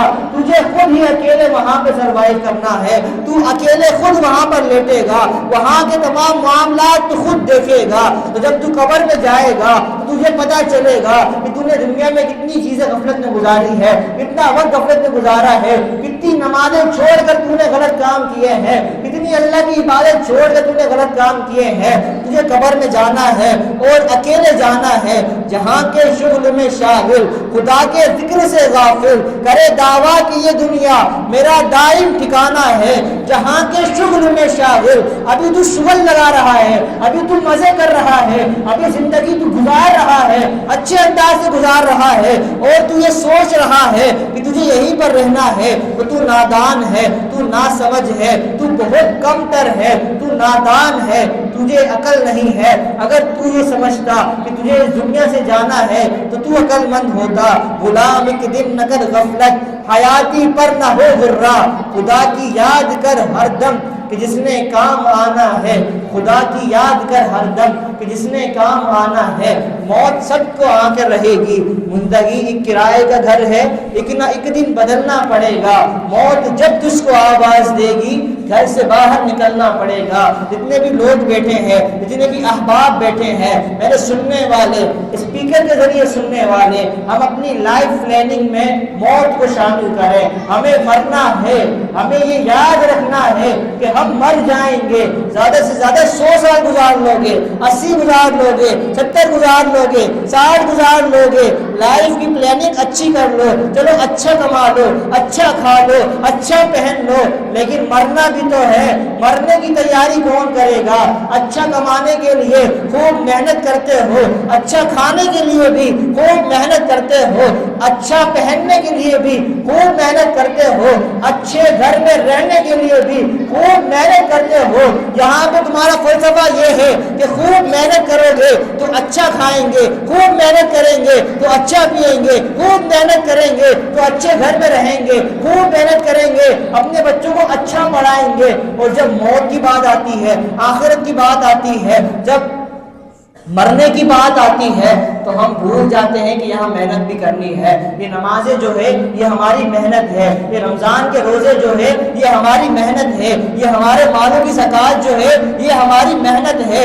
اگر مرنے کے بعد اچھی زندگی گزارنی ہے، ابھی یہ چاہتے ہو کہ ہم دنیا میں اچھی زندگی گزار لیں تو محنت کر لو، مسئلہ نہیں ہے. مرنے کے بعد بھی اچھی زندگی گزارنی ہے تو اس کے لیے بھی محنت کرنی ہوگی، اس کے لیے بھی نیک اعمال کرنے ہوں گے، اس کے لیے بھی اچھے افعال کرنے ہوں گے. دنیا میں تو اچھی زندگی چاہتے ہو، اگر آخرت میں بھی اچھی زندگی چاہیے تو اس کی بھی محنت کرنی ہوگی. تو وہ محنت کیا ہے؟ میں بیسک آف اسلام بتا کے میں ہر جمعے میں بھی کوشش کرتا ہوں اس کو دوہرا دوں تاکہ آپ کو یاد رہے. ارکان اسلام 5 ہے. آپ کو پتہ تو ہوگا کہ اللہ تبارک و تعالیٰ نے مسلمانوں پر 5 چیزیں فرض کی ہے. سب سے پہلے تو کلمہ طیبہ، جس سے پڑھ کر بندہ کلمہ طیبہ پڑھ کر مسلمان ہوتا ہے، ایمان والا ہوتا ہے، مومن ہوتا ہے. اس کے بعد آتی ہے نماز. نماز کو پلر آف اسلام کہا جاتا ہے. جس طرح مسجد کے یہ پلر ہے، اس کے بغیر مسجد نہیں کھڑی ہو سکتی. آپ کے گھر کے پلر ہے، پلروں کے بغیر آپ کا گھر نہیں کھڑا ہو سکتا. آپ نے جو جائیداد بنائی ہے، اتنا اچھا گھر بنایا ہے، اس کو پلروں پہ کھڑا کیا ہے. پلر کے بغیر آپ کا گھر اچھا نہیں ہے. تو پلر کے بغیر، نماز کے پلر کے بغیر آپ کا ایمان اچھا نہیں ہے. گھر کے لیے پلر اچھا ہونا چاہیے تاکہ چھت اچھی RCC کی ڈل جائے. ہمارا ایمان بھی تو اچھا ہونا چاہیے تاکہ ہمارا ایمان اچھا اور مضبوط ہو جائے. اور نماز کو پلر آف اسلام کہا گیا ہے. نماز جو ہے یہ اسلام کا پلر ہے. تو ہمیں نماز نہیں چھوڑنی ہے. نماز حضور کے آنکھوں کی ٹھنڈک ہے. نماز صلی اللہ علیہ وسلم، نماز حضور صلی اللہ علیہ وسلم کی آنکھوں کی ٹھنڈک ہے. نماز عذاب قبر سے بچاتی ہے، نماز بری موت سے بچاتی ہے. نماز کے اتنے فوائد ہیں کہ بندہ اگر اس کو پتہ چل جائے کہ نماز کے کتنے فوائد ہیں تو 24 گھنٹے بندہ مسجد میں ہی رہے. ان الصلاۃ تنہی عن الفحشاء والمنکر، بے شک نماز بے حیائی اور بری چیزوں سے بچاتی ہے. نماز گندے کاموں سے بچاتی ہے. اگر بندہ نمازی ہوگا، آپ میری بات سے اتفاق کریں گے، اگر بندہ واقعی نمازی ہوگا تو کیا وہ کرکٹ دیکھنے 5 گھنٹے جا سکتا ہے؟ 5 گھنٹے میں تو 2 نمازوں کا وقت آ جاتا ہے. اگر بندہ واقعی نمازی ہوگا تو کیا وہ پٹی پہ کھڑا ہو کے 2 گھنٹے پٹی کھیل سکتا ہے؟ نہیں کھیل سکتا. اس کو نماز کی فکر ہوگی. اور نماز کی فضیلت میں یہ حدیث مبارکہ ہے کہ جب بندہ فجر کی نماز پڑھتا ہے اور ظہر کی نماز پڑھتا ہے، فجر اور ظہر کے درمیان جتنے گناہ ہوتے ہیں اللہ سب معاف فرما دیتا ہے. بندہ ظہر کی نماز پڑھتا ہے، پھر عصر کی نماز پڑھتا ہے، ظہر اور عصر کے درمیان جتنے گناہ ہوتے ہیں اللہ سب معاف فرما دیتا ہے. بندہ مغرب کی نماز پڑھتا ہے تو عصر اور مغرب کے درمیان جتنے گناہ ہوتے ہیں اللہ سب معاف فرما دیتا ہے. بندہ عشاء کی نماز پڑھتا ہے اور فجر کی نماز جماعت سے پڑھتا ہے تو پوری رات اللہ کی بارگاہ میں عبادت کرنے والوں میں لکھا جاتا ہے. اب میں آپ سے یہ نہیں کر رہا کہ غوث اعظم بن جاؤ، 40 سال عشاء کے وضو سے فجر کی نماز ادا کرو. غوث اعظم کے مقام کو ہم نہیں پہنچ سکتے، لیکن اللہ تبارک و تعالیٰ فرماتا ہے کوئی بندہ عشاء کی نماز جماعت سے پڑھ لے اور پھر فجر کی نماز جماعت سے پڑھ لے تو گویا ایسا ہے جیسا اس نے پوری رات اللہ کی عبادت کی. اب ہم لوگ سست لوگ ہیں، بہت لیزی لوگ ہیں، ہم بہت دور ہے عبادت سے. اللہ تبارک و تعالیٰ کی یاد سے بہت غافل، اللہ تبارک و تعالیٰ کی عبادت سے بہت غافل، اللہ تبارک و تعالیٰ کے حضور حاضر ہو کر اپنے کاموں کو مکمل تکمیل تک پہنچانے میں بہت غیر حاضر. اور پھر جب ہم پہ مصیبت آتی ہے تو ہم سجدوں میں گر جاتے ہیں. بعد میں جب ہم پر کوئی آزمائش آتی ہے تو ہم مسجد سے جانا ہی پسند نہیں کرتے ہیں. بھائی آنا تب تھا جب تم خوشحال تھے، جب تم اچھے بھلے تھے، جب تمہیں اللہ نے رزق دیا ہوا تھا، جب تمہیں اللہ نے بہت مال دیا ہوا تھا، جب تمہیں اللہ نے کثرت سے عطا کیا ہوا تھا. اب آ رہے ہو تمہارے پاس کچھ ہے نہیں. آؤ آؤ، اب بھی تمہیں اللہ کے گھر سے خالی نہیں لوٹائے گا۔ اللہ تبارک و تعالیٰ بڑا غفور الرحیم ہے، جب اس آخری جہنمی کو نکال کر جنت میں پہنچا سکتا ہے تو تمہیں بھی آزمائشوں سے نکال کر آسانیوں میں پہنچا سکتا ہے۔ اللہ کی رحمت بہت بڑی ہے، سبقت رحمتی علی غضبی، تو نے جب سے سنا دیا یا رب آسرا ہم گناہ گاروں کا اور مضبوط ہو گیا یا رب۔ ہمیں اپنے اللہ سے کنیکشن مضبوط کرنا ہے، جس طرح ہمارا پب جی سے کنیکشن مضبوط ہے، جس طرح ٹک ٹاک سے کنیکشن مضبوط ہے، جس طرح واٹس ایپ سے کنیکشن مضبوط ہے، جس طرح موبائل سے کنیکشن مضبوط ہے۔ اگر دن میں 50-60 مرتبہ جیب سے موبائل نہیں نکالے تو ہمیں زندگی سمجھ نہیں آتی، ہمیں اچھا نہیں لگتا، نیٹ نہیں چلتا تو ہمیں خوش نہیں ہوتی، نیٹ نہیں چلتا تو ہماری زندگی بہت مشکل ہو جاتی ہے۔ اور میرے بھائی اگر تو نماز نہیں پڑھتا تو جب تجھے مسئلہ ہونا تھا نیٹ چلے یا نہ چلے اس سے ہمارا کوئی لینا دینا نہیں ہے، میچ دیکھے یا نہ دیکھے کوئی لینا دینا نہیں ہے۔ ایسے ایسے لوگ ہیں اللہ کے بندوں پر ظلم کیا جا رہا ہے اور یہاں پر میچ کھول کے بیٹھے ہوئے ہیں۔ ہمارے سنیوں کو، ہمارے مسلمانوں کو کن چیزوں میں لگایا جا رہا ہے؟ کرنا تو یہ تھا، ہونا تو یہ چاہیے تھا کہ اللہ کی عبادت کی جائے۔ شب برات کا دن ہے، اللہ کی عبادت کا دن ہے، جہنم سے برات کا دن ہے، جہنم سے چھٹکارے کا دن ہے۔ ہمارے بندے آج بھی میچ دیکھ رہے ہوں گے، مجھے نہیں پتا میچ آ رہا ہے یا نہیں آ رہا، لیکن اللہ تبارک و تعالی ہم سب کو عقل سلیم عطا فرمائے۔ اللہ تبارک و تعالی ہمیں اپنی عبادت کرنے کی توفیق عطا فرمائے۔ تو میں بیسک آف اسلام بتا رہا تھا، ارکان اسلام بتا رہا تھا۔ نمبر 1 کلمہ طیبہ، نمبر 2 نماز، نمبر 3 روزہ۔ شعبان المعظم حضور نے فرمایا، میں نے پہلے سنایا، شعبان شہری و رمضان شہر اللہ، یعنی شعبان میرا مہینہ ہے، رمضان اللہ کا مہینہ ہے، اللہ تبارک و تعالیٰ کا مہینہ ہے، ہم اللہ کے بندے ہیں اور روزے ہی نہیں رکھتے ہیں تو یہ کیسے بندے ہوئے؟ ہم کہنے کو تو بندے ہیں، کرنے کو بندے نہیں ہیں۔ غلام یہ رسول میں، غلام یہ رسول میں جو ہو نہ عشق مصطفیٰ، نعرے ہم بڑے پیارے لگاتے ہیں، غلام یہ رسول میں موت بھی قبول ہے، جو ہو نہ عشق مصطفیٰ تو زندگی فضول ہے۔ میرے تو آپ ہی سب کچھ ہے رحمت عالم، میں جی رہا ہوں زمانے میں آپ ہی کے لیے، ہاں میں آپ ہی کے لیے جی رہا ہوں پینٹ شرٹ پہن کے، ہاں میں آپ ہی کے لیے جی رہا ہوں داڑیاں کٹوا کے، ہاں میں آپ ہی کے لیے جی رہا ہوں US والے بالوں کے ڈیزائن بنوا کے۔ یا رسول اللہ میں آپ سے بہت محبت کرتا ہوں لیکن میں آپ ہی کے لیے جی رہا ہوں پینٹ شرٹ پہنا ہوا، میں ٹراؤزر پہن رہا ہوں یا رسول اللہ، میں آپ صلی اللہ علیہ وسلم کی سنت پر عمل نہیں کر پا رہا لیکن میں جی رہا ہوں حضور کے لیے ہوں۔ کہتے ہیں نا میرے تو آپ ہی سب کچھ ہے رحمت عالم، میرے تو آپ ہی سب کچھ ہے رحمت عالم، بہت بڑا جملہ ہے، الفاظوں پہ غور کیا جائے تو بندہ ختم ہو جائے، بہت بڑا جملہ ہے۔ جب آپ کسی کو اپنا سب کچھ مان لیتے ہیں تو آپ کا کچھ بھی نہیں رہتا، سب سامنے والے کا ہو جاتا ہے۔ جب آپ ظفر بھائی کسی کو اپنا سب کچھ مان لیتے ہیں، میرے تو آپ ہی سب کچھ ہے، اب آپ کا سب کچھ اس کا ہو گیا، آپ کا کچھ بھی نہیں رہا، میرے تو آپ ہی سب کچھ ہے رحمت عالم، میں جی رہا ہوں زمانے میں آپ ہی کے لیے۔ کتنا بڑا جملہ ہے، اور اگر ہم اپنے الفاظوں پہ غور کریں، اپنے اخلاق پہ، اپنی عادات پہ، اپنے حلیے پہ غور کریں تو اپوزٹ سائڈ نظر آتی ہے، کہنے کو کچھ اور ہے، کرنے کو کچھ اور ہے۔ یا رسول اللہ ہم آپ سے محبت کرتے ہیں لیکن اللہ کے رسول ہم داڑھی نہیں رکھ سکتے ہیں، یا رسول اللہ ہم بہت محبت کرتے ہیں لیکن اللہ کے رسول ہم نماز نہیں پڑھ سکتے ہیں، یا رسول اللہ ہم بہت محبت کرتے ہیں لیکن اللہ کے رسول رمضان کے روزے نہیں رکھا جاتے ہیں، ہمیں ماوا بھی کھانا ہوتا ہے، ہمیں کام بھی کرنے ہوتے ہیں، بہت مشکل کام کرتے ہیں، ہم سے نہیں رہا جاتا سگریٹ پیے بغیر، ہم رمضان کے روزے رکھ ہی نہیں سکتے ہیں۔ میرے تو آپ ہی سب کچھ ہے یا رسول اللہ، لیکن میں پینٹ شرٹ نہیں چھوڑ سکتا ہوں، یا رسول اللہ آپ ہی سب کچھ ہے لیکن میں فحش کام نہیں چھوڑ سکتا ہوں، گندی ویڈیوز دیکھنا نہیں چھوڑ سکتا ہوں، میرے تو آپ ہی سب کچھ ہے یا رسول اللہ، لیکن میں اللہ کی نافرمانیاں نہیں چھوڑ سکتا ہوں، میرے تو آپ ہی سب کچھ ہے یا رسول اللہ،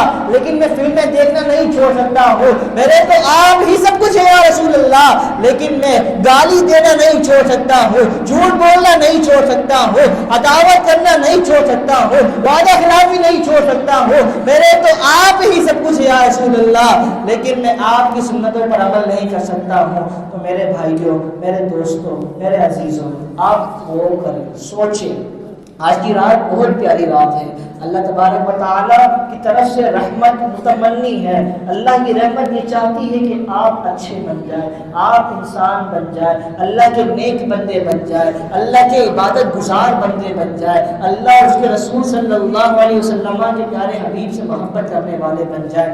آخری حدیث سنا کر میں اجازت چاہوں گا، کل میں نے ایک بیان میں بھی سنائی تھی، صدیق اکبر رضی اللہ تعالیٰ عنہ فرماتے ہیں، چلے تھوڑا سا لطف کی بات بھی کر دوں، کب سے ایسے ہی بیٹھے ہیں، امید ہے بیان سمجھ میں آ رہا ہوگا، سمجھ میں آ رہا ہے، آواز آ رہی ہے، ظفر بھائی آواز مکمل آ رہی ہے اور میری بات بھی سمجھ آ رہی ہوگی، کوشش تو پوری کر رہا ہوں سمجھانے کی، کیونکہ میرے احباب ہے، میرے مقتدی ہے اور میرا فرض بھی بنتا ہے تمام کو سمجھاؤں اور میری بات مکمل سمجھ میں بھی آئے۔ تو میرے تو آپ ہی سب کچھ ہے یا رسول اللہ، میں جی رہا ہوں زمانے میں آپ ہی کے لیے یا رسول اللہ، آپ کے لیے انشاءاللہ میں آنے والے دنوں میں 5 نمازیں باجماعت ادا کروں گا یا رسول اللہ، میرے تو آپ ہی سب کچھ ہے رحمت عالم، میں انشاءاللہ آنے والے رمضان کے پورے روزے رکھوں گا یا رسول اللہ، میرے تو آپ ہی سب کچھ ہے رحمت عالم، میں انشاءاللہ کسی کو جھوٹ بھی نہیں بولوں گا، کسی سے وعدہ خلافی بھی نہیں کروں گا، جس طرح آپ نے 63 سال زندگی گزار کے ایک بار بھی جھوٹ نہیں بولا ہے، تو یا رسول اللہ میرے تو آپ ہی سب کچھ ہے رحمت عالم، انشاءاللہ میں زندگی میں کبھی بھی جھوٹ نہیں بولوں گا۔ اب یا رسول اللہ کی بات ہوئی ہے تو ذرا اس طرف چلتے ہیں، عشق محبت میں، عشق مصطفیٰ میں اضافہ کرتے ہیں، بس سبحان اللہ کہتے ہیں آواز سے۔ 1400 سال پہلے چلتے ہیں، 1400 سال پیچھے آ جاتے ہیں، 1400 سال پیچھے چل کر دیکھتے ہیں، گیدرنگ لگی ہوئی ہے، منظر لگا ہوا ہے، لوگ بیٹھے ہوئے ہیں اور بیٹھے ہوئے لوگوں کو پتہ ہے کیا کہا جاتا ہے، بیٹھے ہوئے لوگوں کو صحابی کہا جاتا ہے۔ سبحان اللہ بولیں گے تو میں تھوڑا سا بولوں گا، کیونکہ میں بھی ڈاؤن ہو رہا ہوں اور آپ بھی ڈاؤن ہو رہے ہیں، سبحان اللہ کہیں گے ہر بات انشاءاللہ سمجھ میں آئے۔ جب 1400 سال پہلے چل رہے ہیں، حضور کا زمانہ ہے، حضور بھی جلوہ گر ہے، حضور کے ساتھ جو بیٹھے ہیں وہ اصحاب ہیں جنہیں صحابی کہا جاتا ہے، اور حضور صلی اللہ علیہ وسلم فرما رہے ہیں،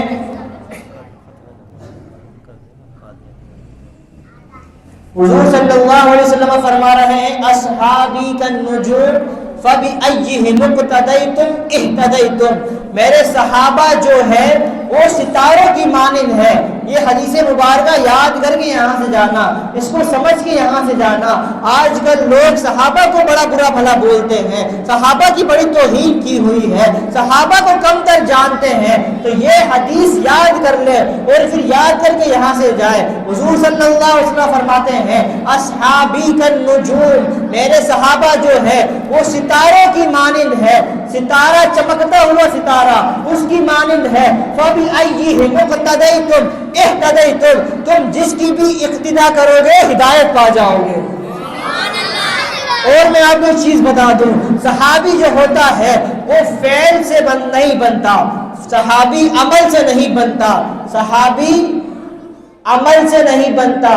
آج کل صحابہ کے عمل پہ کلام کیا جاتا ہے کہ جنگ صفین میں انہوں نے یہ کیا تھا، انہوں نے تو یہ کام کیا تھا، انہوں نے تو وہ جائیداد نہیں دی تھی، یہ سارے کام ہے کام، اور صحابی جو ہے یہ کام سے نہیں بنتا، عمل سے نہیں بنتا، صحابی جو بنتا ہے وہ حضور کی صحبت سے بنا کرتا ہے۔ صحابی کس کی صحبت سے بنتا ہے؟ تو ہمیں تو عمل پہ کلام ہی نہیں کرنا ہے، ہمیں تو حضور کی صحبت دیکھنی ہے، اور صحابہ کو کیا کہنا ہے؟ ہر صحابی نبی، ہر صحابی نبی، ابو بکر صدیق بھی، عثمان غنی، امیر معاویہ اور ابو سفیان بھی، عمل، ایکشن، کام یہ سارے نہیں دیکھے جاتے ہیں، صحابہ کی لینگویج میں حضور کی صحبت دیکھی جاتی ہے، صحبت کتنے پیارے شخص کی ہے تو وہ صحابی کہلاتا ہے۔ تو مین پوائنٹ پہ آتے ہیں، 1400 سال پہلے چلتے ہیں، جب صحابہ نے حضور کو دیکھا، 1400 سال پہلے دیکھا تو کیا کہا؟ وَأَحْسَنُ مِنْكَ لَمْ تَرَ قَطُّ عَيْنِي وَأَجْمَلُ مِنْكَ لَمْ تَلِدِ النِّسَاءُ خُلِقْتَ مُبَرَّأً مِنْ كُلِّ عَيْبٍ كَأَنَّكَ قَدْ خُلِقْتَ كَمَا تَشَاءُ۔ حضرت حسان بن ثابت کے یہ اشعار ہے، وَأَحْسَنُ مِنْكَ لَمْ تَرَ قَطُّ عَيْنِي، آپ سے زیادہ حسین و جمیل کبھی میری آنکھ نے دیکھا ہی نہیں ہے۔ یا رسول اللہ، آپ سے زیادہ حسین و جمیل کبھی میری آنکھ نے دیکھا ہی نہیں ہے۔ وَأَجْمَلُ مِنْكَ لَمْ تَلِدِ النِّسَاءُ، اور آپ سے زیادہ حسین و جمیل کسی ماں نے جنا ہی نہیں ہے۔ سبحان اللہ، ہلکی آواز میں آ رہی ہے میرے پاس۔ وَأَجْمَلُ مِنْكَ لَمْ تَلِدِ النِّسَاءُ، آپ سے زیادہ حسین و جمیل کسی ماں نے جنا ہی نہیں ہے۔ خُلِقْتَ مُبَرَّأً مِنْ كُلِّ عَيْبٍ، یا رسول اللہ آپ کو ہر ایپ سے بری پیدا کیا گیا۔ كَأَنَّكَ قَدْ خُلِقْتَ كَمَا تَشَاءُ، گویا ایسے پیدا کیا گیا جیسے پیدا ہونا آپ چاہتے تھے۔ 1400 سال پہلے والوں نے کیا کہا؟ وَأَحْسَنُ مِنْكَ لَمْ تَرَ قَطُّ عَيْنِي وَأَجْمَلُ مِنْكَ لَمْ تَلِدِ النِّسَاءُ خُلِقْتَ مُبَرَّأً مِنْ كُلِّ عَيْبٍ كَأَنَّكَ قَدْ خُلِقْتَ كَمَا تَشَاءُ۔ 1400 سال بعد آتے ہیں، ابھی کی بات کرتا ہوں، بابا بھلے شاہ کیا لکھتے ہیں؟ مکھ چند بدر شاہ شانی ہے، ماتھے چمکے لاٹ نورانی ہے، کالی زلف اخ مستانی ہے، مخمور اکھی ہمت بڑھیا، سبحان اللہ ما اجملکا، سبحان اللہ ما اکملکا، کتے مہر علی، کتے تیری ثنا گستاخ کیا، کتے جان لڑیا۔ سبحان اللہ بہت کم بولتے ہیں ہم۔ ایک بار اپنے لیے سبحان اللہ کی آواز سے بولیں، کتھے مہر علی، کتھے تیری ثنا گستاخ اکھیاں، کتھے جا لڑیا۔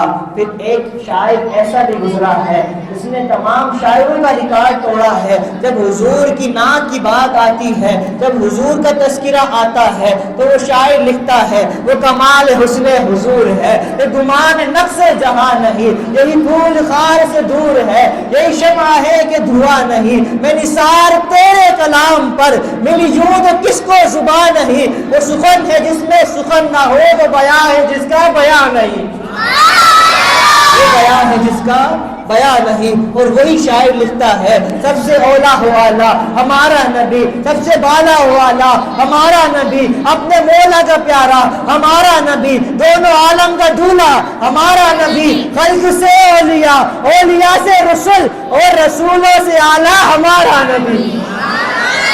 خلق سے اولیاء، اولیاء سے رسول، اور رسولوں سے اعلیٰ ہمارا نہیں۔ صدیق اکبر رضی اللہ تعالیٰ عنہ کی حدیث مبارکہ آخری میں کوٹ کر کے انشاءاللہ آپ سے اجازت چاہوں گا۔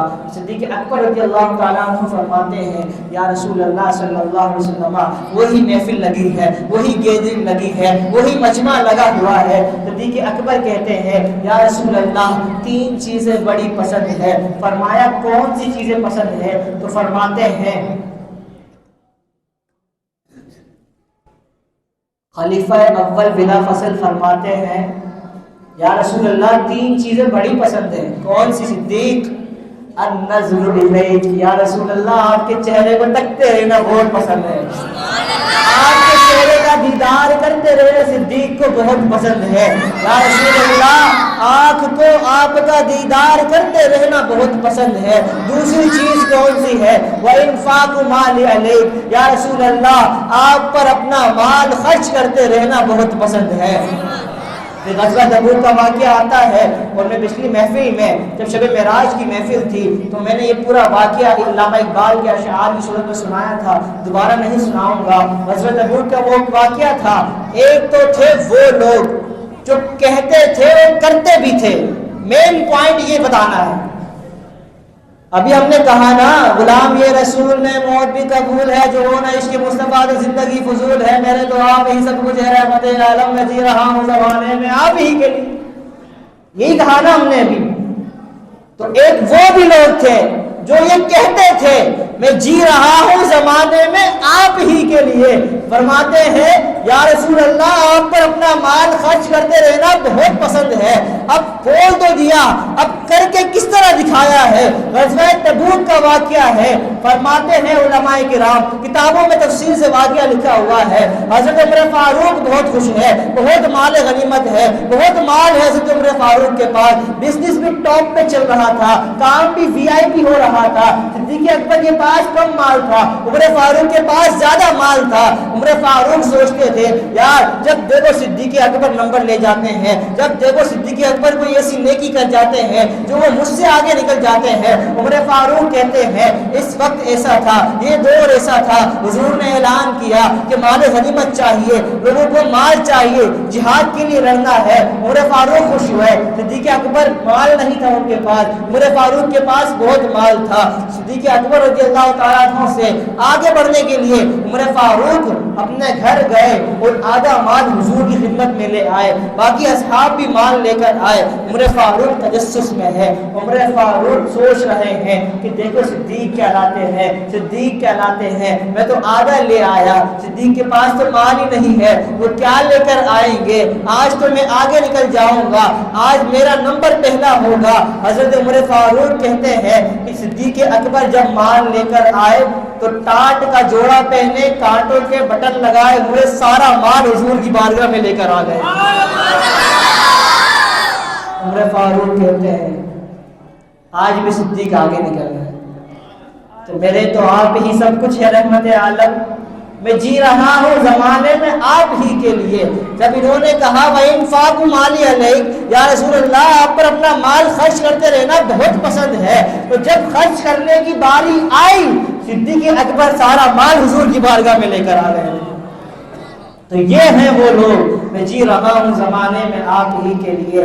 وَالْجُلُوسُ بَيْنَ يَدَيْكَ وَإِنفَاقُ مَالِي عَلَيْكَ پہ ایک اور بیان کر دوں، جب حضور صلی اللہ علیہ وسلم نے اعلان کیا تھا تو چندہ اسٹارٹ یہیں سے ہوا تھا۔ چندہ کرنے کا جو رواج بنا تھا، جو آج ہم پنکھوں کے لیے، شیڈ کے لیے، سولر کے لیے اتنا بولتے ہیں، مسجد کی تعمیر و ترقی کے لیے کہتے ہیں کہ حضور کی سنت مبارکہ ہے، جب بھی ہمیں شرم بھی نہیں آتی اور حضور کی سنت پر عمل کر کے تو ہمیں ویسے ہی ثواب ملتا ہے، تو نہ ہم شرم کبھی کریں گے اور نہ کبھی آئے گی۔ جب بھی چندے کی بات ہو تو آپ بھی سن لیا کریں کہ یہ حضور کی سنت مبارکہ ہے، بھلے پیسے دینے ہو یا نہ دینے ہو، کم سے کم سن تو لیا کریں کہ یہ حضور کی سنت مبارکہ ہے۔ حضور نے کہا تھا جاؤ مال غنیمت لے کر آؤ، پھر آئے تو لوگوں کو مال غنیمت ملا۔ تو ہمارے الحمدللہ مسجد میں اسی مناسبت سے ایک بات کر دوں کہ الحمدللہ ایسی ڈی سی فین ہمارے 10 پنکھے لگ چکے ہیں، اور ہمارا منصوبہ یہ ہے کہ انشاءاللہ ہم اپنی مسجد میں سولر سسٹم پورا لگائیں گے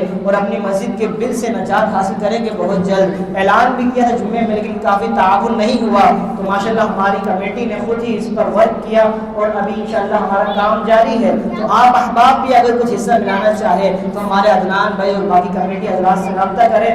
سولر ہمیں لگوانا ہے اور رمضان سے پہلے لگ جائے تو کیا ہی بات ہے، رمضان میں بھی انشاءاللہ کوشش کریں گے رمضان میں سولر لگ جائے، شیڈ بھی انشاءاللہ چند دنوں میں لگ جائے گا، اور ہمارے 10 فین ایسے ڈیسی یہاں پر لگ چکے ہیں انشاءاللہ، اور بقیہ فین بھی اللہ کی رحمت سے لگ جائیں گے۔ تو وَإِنفَاقُ مَالِي عَلَيْكَ، یا رسول اللہ آپ پر اپنا مال خرچ کرتے رہنا بہت پسند ہے۔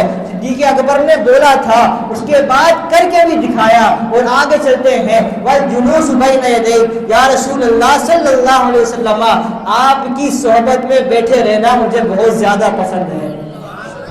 یا رسول اللہ آپ کے ساتھ رہنا، آپ کی صحبت میں رہنا، آپ کی گیدرنگ میں رہنا بہت زیادہ پسند ہے۔ تو علماء فرماتے ہیں صدیق اکبر کی اس حدیث مبارکہ سے ہمیں بھی سیکھنا چاہیے، النظر الیک، یا رسول اللہ آپ کو دیکھتے رہنا بہت پسند ہے، تو ہمیں بھی حضور کے تصور میں رہنا چاہیے، گنبد خضرا کے تصور میں رہنا چاہیے، حضور کے دیدار کے لیے تڑپتے رہنا چاہیے۔ بلا لو پھر مجھے اے شاہ بہر و بر مدینے میں پھر روتا ہوا آؤں تیرے در پر مدینے میں، مدینے جانے والوں جاؤ جاؤ فی امان اللہ، کبھی تو اپنا بھی لگ جائے گا بستر مدینے میں۔ مدینہ اس لیے عطار جانو دل سے ہے پیارا کہ رہتے ہیں میرے آقا میرے دلبر مدینے میں۔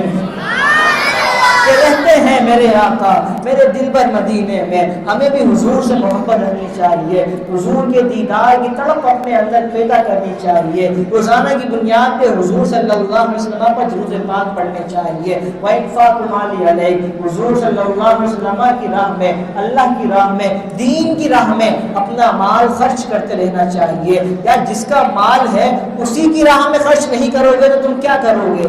اللہ نے دیا ہے, اللہ کے گھر میں ہی خرچ نہیں کرتے, تمہارا مال کا فائدہ کیا ہے؟ جس نے دیا ہے کم سے کم اس کی راہ میں تو خرچ کرو, جس نے دیا ہے اس کے گھر میں تو خرچ کرو. وَإِنفَاقُ مَالِ عَلَيْهِ, یا رسول اللہ آپ پر اپنا مال خرچ کرتے رہنا بہت پسند ہے. وَالْجُلُوسُ بَيْنَ يَدَيْكَ, یا رسول اللہ آپ کی صحبت میں بیٹھے رہنا مجھے بہت زیادہ پسند ہے. تو آج کل علماء کی صحبت بہت کم ہو گئی ہے, لوگ عالموں سے بہت دور ہو گئے ہیں. سب کے پاس ایک عالم موجود ہے, سب کے پاس ایک عالم جو بطور جاہل ہے وہ موجود ہے, جسے میں موبائل کہہ رہا ہوں. سب کے پاس ایک موبائل موجود ہے, کوئی بھی مسئلہ ہوتا ہے یوٹیوب پہ سرچ کرا, 10-12 عالم الگ الگ فرقے کے آ گئے. اب خود کا دماغ خراب ہو گیا, یار میں کس کی سنوں؟ تو میرے بھائی تو اپنے مسجد کے امام صاحب کی سن, تو اپنے مسجد کے پاس جو عالم رہتا ہے اس کی سن. تو جس گھرانے میں پیدا ہوا ہے شکر ادا کر, تو یا رسول اللہ کہنے والے گھرانے میں پیدا ہوا ہے. شکر ادا کر تو ایسے گھرانے میں پیدا ہوا ہے جب تو مر جاتا ہے تو تیرے لیے مغفرت کی دعا کی جاتی ہے. شکر ادا کر تو ایسے گھرانے میں پیدا ہوا ہے جب تو مرتا ہے تیرا تیجا بھی ہوتا ہے, تیرا 40واں ہوتا ہے, تیری برسی بھی ہوتی ہے.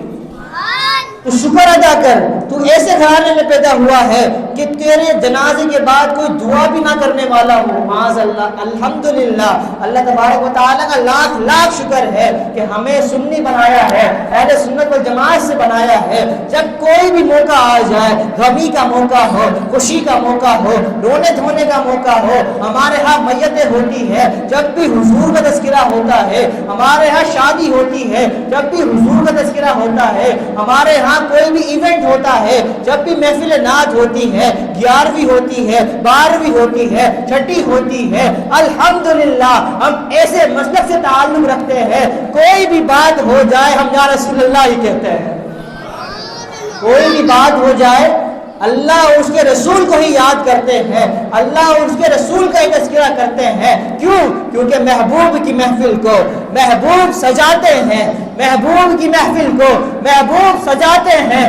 آتے ہیں وہی جن کو سرکار بلاتے ہیں, وہ لوگ خدا شاہد قسمت کے سکندر ہے, وہ لوگ خدا شاہد قسمت کے سکندر ہے جو سرور عالم کا میلاد مناتے ہیں, جو سرور عالم کا میلاد بناتے ہیں. تو والجلوس بین یدیک, یا رسول اللہ آپ کی صحبت میں, آپ کی سنگت میں, آپ کی گیدرنگ میں بیٹھے رہنا بہت پسند ہے. اب تو رسول اللہ کی صحبت نہیں ہے, لیکن حضور صلی اللہ علیہ وسلم فرماتے ہیں العلماء ورثۃ الانبیاء, عالم جو ہوتے ہیں, علم والے جو ہوتے ہیں وہ انبیاء کی وراثت ہوتے ہیں.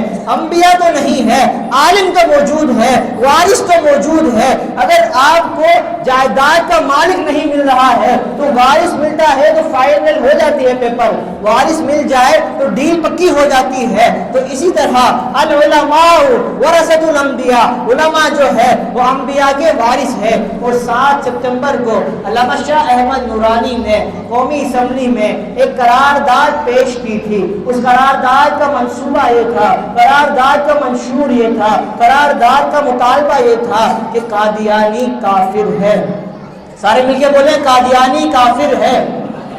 قادیانیوں کا مسلمانوں سے کوئی تعلق نہیں ہے, قادیانوں کا مسلمانوں سے کوئی ربط نہیں ہے. قادیانیوں کی عبادت گاہیں الگ ہے, قادیانیوں کی چیزیں الگ ہے, قادیانیوں کا مسلک الگ ہے, قادیانیوں کا مذہب الگ ہے, قادیانیوں کی مسلمانوں میں کوئی جگہ نہیں ہے. اور میں یہ کہوں گا قادیانیوں کی پاکستان میں کوئی جگہ نہیں ہے. قادیانی کافر ہے, قادیانی اپنے آپ کو مسلمان نہیں کہہ سکتے, قادیانی اپنے مسجد کو ہماری مسجد جیسی نہیں بنا سکتے, قادیانی اپنا الگ ہی چیز لے کر بیٹھے ہیں اور وہ یہ کہنا چاہ رہے ہیں، ہمارے مسلمانوں میں یہ آڑ ڈالنا چاہ رہے ہیں۔ اور میرے خیال سے پچھلے دنوں کوئی ایک اسمبلی میں بل بھی پاس ہوا ہے کہ قادیانیوں کی عبادت گاہ بنانے کا آرڈر وغیرہ ایسا کچھ ہے، تو آپ نے اپنے ذہن میں یہ بات راسخ رکھنی ہے کہ قادیانی جو ہے وہ کافر ہے۔ 7 ستمبر کو علامہ احمد شاہ درانی اور دیگر علماء کرام نے جب ہمارے علماء اسمبلیوں میں ہوا کرتے تھے تو اللہ تبارک و تعالیٰ کے توحید اور اللہ تبارک و تعالیٰ کا جو رول اور نظام ہے قرآن کے مطابق اس کو نافذ کرنے کی کوشش کیا کرتے تھے، تو قادیانیوں کو کافر قرار دیا تھا علامہ احمد شاہ درانی نے، اور اس پر سگنیچر کر کے آئین کے مطابق قادیانی کافر قرار دیے گئے تھے۔ اب بھی آ کر اگر آپ سے کوئی یہ کہے قادیانی کافر نہیں ہے تو آپ نے ان کی بات نہیں ماننی ہے، اور یہ بات آپ کو کیسے پتہ چلے گی؟ آپ نے علماء کی صحبت میں بیٹھنی ہے۔ پھر میرا موضوع جڑ گیا ہے والجلوس بین یدیک، یا رسول اللہ آپ کی صحبت میں بیٹھے رہنا بہت پسند ہے، کیا حضور تو نہیں ہے، لیکن العلماء ورثۃ الانبیاء، علماء جو ہوتے ہیں وہ انبیاء کے وارث ہوتے ہیں، تو انبیاء کے وارثوں کے ساتھ بیٹھنا گویا ایسا ہے حضور کی صحبت میں بیٹھنا، کیونکہ وہ حدیث سکھاتے ہیں، حدیث سمجھاتے ہیں، حدیث سے بات کر رہے ہوتے ہیں۔ تو میں سجیسٹ سب کو یہی کروں گا، اپنے ینگسٹر بھائیوں کو بھی، اپنے بڑے احباب کو بھی، میرے چھوٹے بچوں کو بھی، کہ آپ نے ایسے لوگوں میں نہیں بیٹھنا ہے، فرحان بھائی ایسے لوگوں میں نہیں بیٹھنا ہے جو بالکل مذہب سے الگ چلتے ہو، مسلک سے الگ چلتے ہو، بلکہ عالموں کے ساتھ بیٹھنا ہے۔ مسجد میں آ جائے، میں آپ کو عصر سے مغرب اویلیبل ہوں گا، آپ کو کوئی بھی کوسچن ہوگا اس کا انشاءاللہ آنسر دینے کی کوشش کروں گا۔ تو قادیانی کافر ہے، حضور کی صحبت میں بیٹھنا ہے تو انبیاء کی صحبت بیٹھنا ہے، تو علماء کی صحبت میں بیٹھنا ہوگا۔ العلماء ورثۃ الانبیاء، علماء جو ہوتے ہیں وہ انبیاء کے وارثین ہوا کرتے ہیں علم کے مطابق، کیونکہ انبیاء کی وراثت نہیں ہوتی ہے، علم ان کی وراثت ہوتی ہے۔ تو علماء جو ہوتے ہیں وہ علم کے ٹھیکیدار ہوتے ہیں، ان کے پاس علم ہوتا ہے، انہوں نے پڑھا ہوتا ہے، ان کے پاس کتابیں موجود ہوتی ہیں، وہ کتابوں سے استدلال کر سکتے ہیں۔ جس طرح ہم نے عصر کے بعد بتایا تھا کہ قبرستان جانا یہ جائز ہے، حضور صلی اللہ علیہ وسلم شہدائے احد کو ہر سال تشریف لے جایا کرتے تھے ان کی قبر مبارک پر، شہدائے بدر پہ بھی لے جایا کرتے تھے۔ تو ہمیں یہ کتابوں سے حدیثوں سے پتہ چلتا ہے، تو قبرستان نہ جانے والوں سے ہمیں کوئی رائے بڑائی نہیں کرنی ہے، وہ بیچارے تھوڑے سے جاہل ہیں، تھوڑی کتابیں ان کے پاس کم پہنچی ہیں، ان کے پاس حدیثیں کم آئی ہیں، تو ہم ان سے کوئی مقابلہ کرنے کی ضد میں بھی نہیں ہے۔ اور اللہ تبارک و تعالی ہمیں ان کی صحبت سے بھی بچائے، ان کے شر سے بھی بچائے، ان کی باتوں سے بھی بچائے، اور ہمیں حضور صلی اللہ علیہ وسلم کی سچی پکی محبت عطا فرمائے۔ ختم کر دیں سر صاحب، تھوڑا سا اور بول دیں، صلو علی الحبیب، نعرہ تکبیر، نعرہ رسالت، نعرہ حیدری۔ ذاکر بھائی ہاتھ اٹھا کے بولیں گے نعرہ حیدری۔ اولاد کا دل پتھر کا جگر، سب پارا پارا ہوتا ہے۔ نعرہ حیدری لگانے سے کیا ہوتا ہے؟ ہم علی والے بھی ہیں، ہم معاویہ والے بھی ہیں۔ ہم جب علی کا تذکرہ کرتے ہیں تو یوں کرتے ہیں، فولاد کا دل پتھر کا جگر، سب پارا پارا ہوتا ہے۔ جب نام علی کا لیتے ہیں میدان ہمارا ہوتا ہے۔ اور علی کا عشق مقدر سوار دیتا ہے، علی کا عشق مقدر سوار دیتا ہے، علی کا بغض چہرے بگاڑ دیتا ہے، علی کے ذکر کو ادنا نہ سمجھنا ہے منکر، علی تو وہ ہے جو ایک ہاتھ سے خیبر اکھاڑ دیتا ہے۔ ہر چیز سے بندہ ہوں، تاثیر نہیں لفظوں میں، اللہ کرے دل میں اتر جائے میری بات، وعلیہ السلام کے لیے